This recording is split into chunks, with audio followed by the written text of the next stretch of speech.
Hi everyone, it's Dr. Joe. Welcome back to Biological Imaging. This week we talked a little bit about the stereo light microscope, and it's perfect for photographing things like flowers and leaves, different types of plant material. And I'm at the bioswell outside of the science complex behind SOA, and I'm just going to take a few samples here. There's some really cool purple flowers, like this one, and a nice yellow flower here.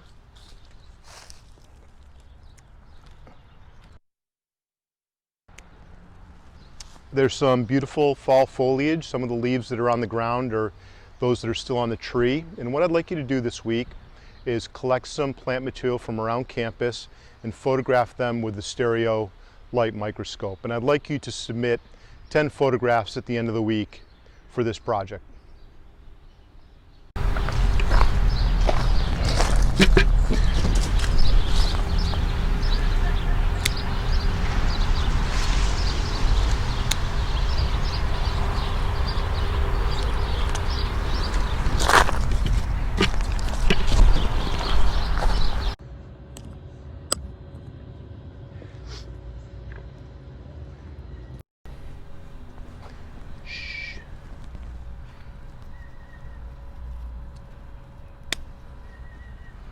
Look how beautiful that is.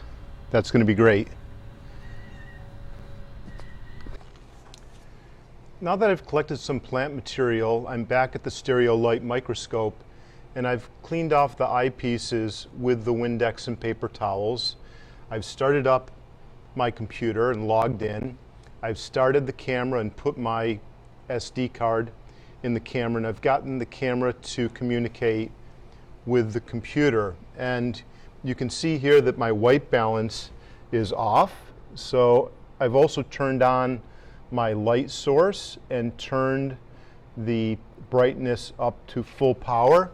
And I'm going to check my white balance by opening up the side window, selecting the eyedropper, selecting OK.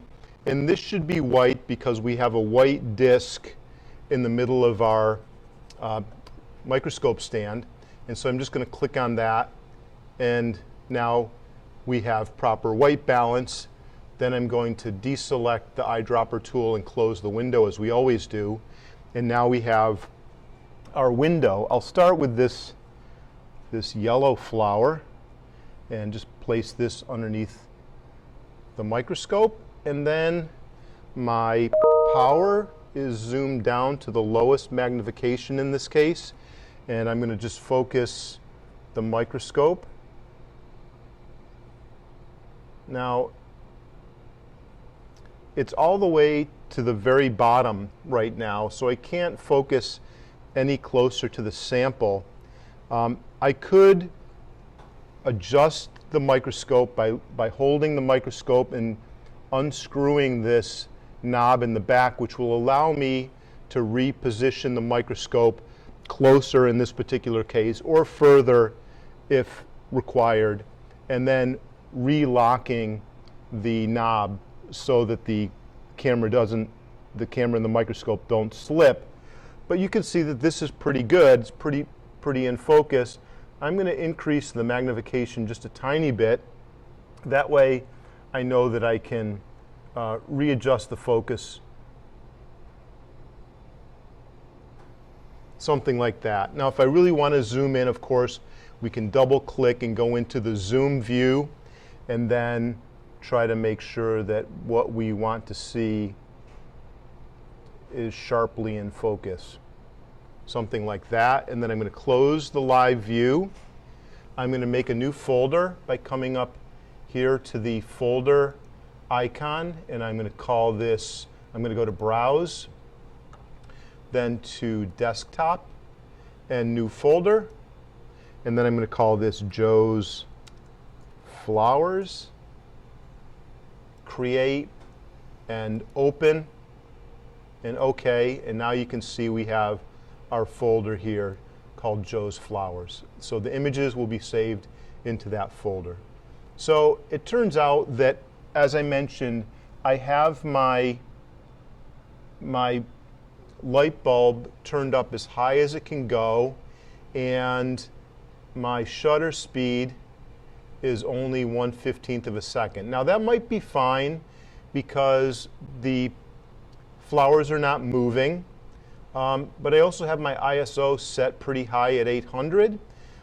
If I want to have a faster shutter speed, the only thing that I can do is increase the ISO because there's no more light. I mean, we have the light bulb turned up as high as it could go.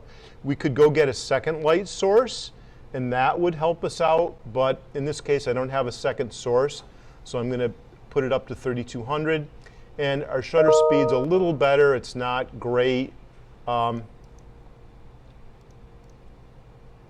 We can go up to 6400, which is the max for this Canon camera. Now we have 1/25 of a second. So this is pretty good. Particularly, like I said, since the subject is not moving, this should be fine. I like the composition. This is about 1/3. Sometimes that looks good if you put your subject matter right at the 1/3 mark. And now I'm going to take my photograph. And there we go. There's our final image. It looks pretty nice, I think. If you want to go up in brightness, you know that you have to use the exposure compensation button, which is right here.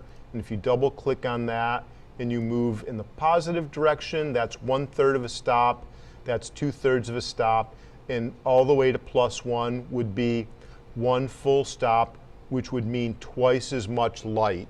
But I don't think we need twice as much light. I'm just going to go up by 1/3 of a stop, and then I'm going to take my photograph again. Okay, looks pretty good. Now, don't be afraid, of course, to move the light around. I mean, you're trying to photograph the light and how it interacts with the subject matter, so you have to be willing to change the light and play around with it until you get the photograph that you want. I'm going to try to put the hydrangea flower that we just collected under the microscope, and I know that I have to move the entire microscope setup up in order to fit the hydrangea underneath the lens of the microscope. So I'm going to hold on to this circular part, this brace that holds the microscope, and I'm going to unscrew it, and then I'm going to lift the whole system up, and then I'm going to firmly tighten that up, and now we can try our hydrangea, which I think is really cool. And then we have to adjust our light so we can see what's going on. Something like that for now, and now we have to focus.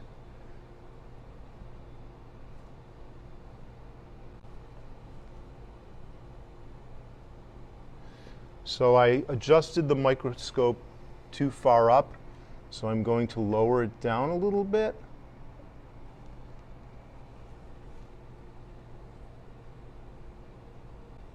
Okay, here's our hydrangea, and I'm going to adjust the light on this a little bit. You can see how changing the light dramatically changes what the sample looks like. How about this base here? This looks kind of cool.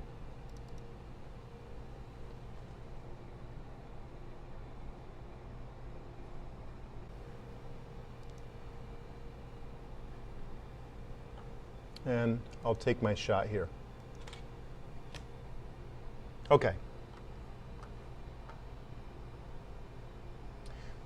So there you go. It's pretty simple. It's a simple microscope to use.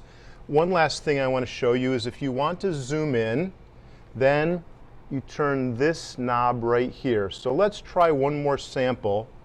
We'll try the purple flower.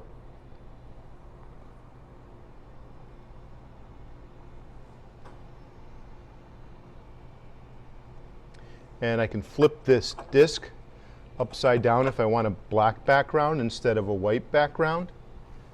And I could use something to prop the sample up a little bit.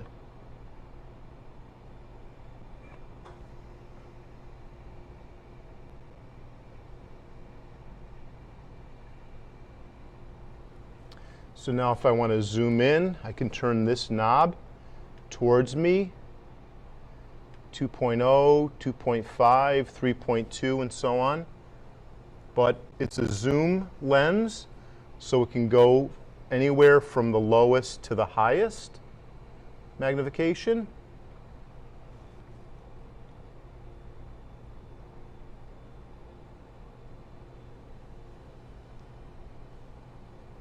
And now the depth of field is very shallow, so you have to pick what part of the sample you want to be in focus.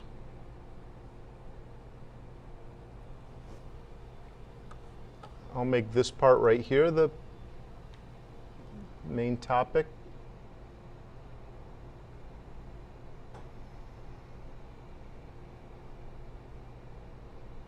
Something like that, and then I'm going to close the live zoom. I mean the high mag. Whoops. And take my photograph. Okay. The computer's running out of memory, so I was having a problem trying to capture that image. But there you go, there's the final image. So I'd like you to try photographing some of the plant materials that are found around campus. Go collect some, bring them in, and photograph them. I'd like about 10 final photographs for this particular assignment. So take as many as you can and then select the top 10 and submit those for the assignment. And then, of course, when you're done, please toss all of the plant material away in the normal trash, regular garbage, and turn the camera, microscopes, and computers off. Thank you. See you guys later.